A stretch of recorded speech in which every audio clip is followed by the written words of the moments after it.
नमस्कार दोस्तों, मैं सोनम जैन और आप सभी देख रहे हैं सोनम जैन की कहानियाँ। और आज की कहानी मीनाक्षी और उसकी सहेली। यदि आप सभी को मेरे द्वारा लिखी गई ये कहानी पसंद आए तो चैनल को सब्सक्राइब कर लीजिएगा और पास में जो बेल आइकन का बटन है उसे प्रेस करना बिल्कुल ना भूलें, क्योंकि उसी से मिलेंगी आप सभी को मेरी आने वाली हर कहानी की नोटिफिकेशन। कहानी पसंद आने पर वीडियो को लाइक जरूर कीजिएगा, क्योंकि जब आप करते वीडियो को लाइक तो मुझे मिलती है नई नई कहानियाँ लिखने के लिए प्रेरणा। और कहानी को अपनों के साथ शेयर जरूर कीजिएगा।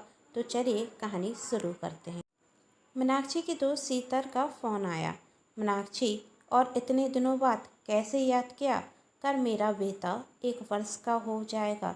इसी खुशी में मैं और सूरज एक छोटी सी पार्टी दे रहे हैं, तो कर आना भूलना मत। कॉलेज की सारी सहेलियां आ रही हैं।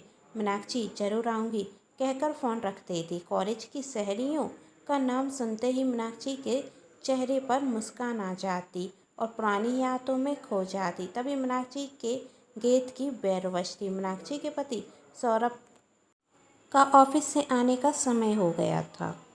मीनाक्षी जब गेट खोलती तो मीनाक्षी के चेहरे की मुस्कान देखकर सौरभ पूछता, आज इतनी खुश क्यों हो मैडम? मीनाक्षी, आज मेरी शीतल का फ़ोन आया। उसका बेटा 1 वर्ष का हो गया है। कर पार्टी दे रही है जिसमें कॉलेज की सभी फ्रेंड आ रही हैं। बस यही सुनकर कॉलेज की दोस्त याद आ गई और इतने सालों बाद दोस्तों से मिलने की खुशी में चेहरा चमक गया। तो कर हम दोनों चलेंगे ना? मीनाक्षी ने पूछा।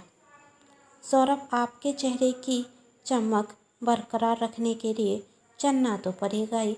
दूसरे दिन मीनाक्षी और सौरभ तैयार होकर शीतल के यहाँ पार्टी में जाते। मीनाक्षी अपनी कॉलेज की फ्रेंड से मिलकर बहुत खुश थी। जब वह अपनी सहेलियों से बात कर रही थी तभी पल्लवी भी आती। मीनाक्षी शीतल से, कौन है ये? इसे कहीं देखा है? शीतल, है पल्लवी है। पल्लवी कितनी बदल गई है ना, गले में हीरो का हार और महंगी साड़ी। ज्वेलरी देखकर मीनाक्षी को तो विश्वास नहीं हुआ। यह पल्लवी है, क्योंकि पल्लवी एक मिडिल क्लास फैमिली से नाता रखती थी। उसके पति की इनकम तो 15-20 हज़ार रुपये ही होगी। मीनाक्षी सोच रही थी, आखिर यह इतनी बदल कैसे गई। तभी पल्लवी आकर अपने कॉलेज फ्रेंड के ग्रुप में ज्वाइन हो जाती। मीनाक्षी से रहा नहीं गया और उसने पल्लवी से पूछ ही लिया, पल्लवी, तुम तो पहले से बहुत बदल गई, कहीं रौतरी रख गई क्या? पल्लवी, ऐसा ही समझ लो। मीनाक्षी, तो सच में रौतरी रख गई? पल्लवी, नहीं, यह सब तो इन्वेस्टमेंट का कमाल है। मीनाक्षी, इन्वेस्टमेंट? हाँ, मैंने एक जगह पहले 5,000 रुपये जमा किए और 6 महीने बाद 10,000 रुपये मिले। फिर सोचा बहुत सारे पैसे जमा करती हूँ जिससे बहुत पैसा मिलेगा। फिर बाद में मैंने उधार लेकर 5 लाख रुपये जमा किए तो 10 लाख रुपये मिले। जितने पैसे जमा करो 6 महीने में दुगना पैसा पाओ। तभी शीतल कहती, पल्लवी सच कह रही है, मैंने भी 6 महीने पहले 10,000 रुपये जमा किए थे, तो अब तक तो मेरे भी 20,000 रुपये हो गए होंगे ना पल्लवी?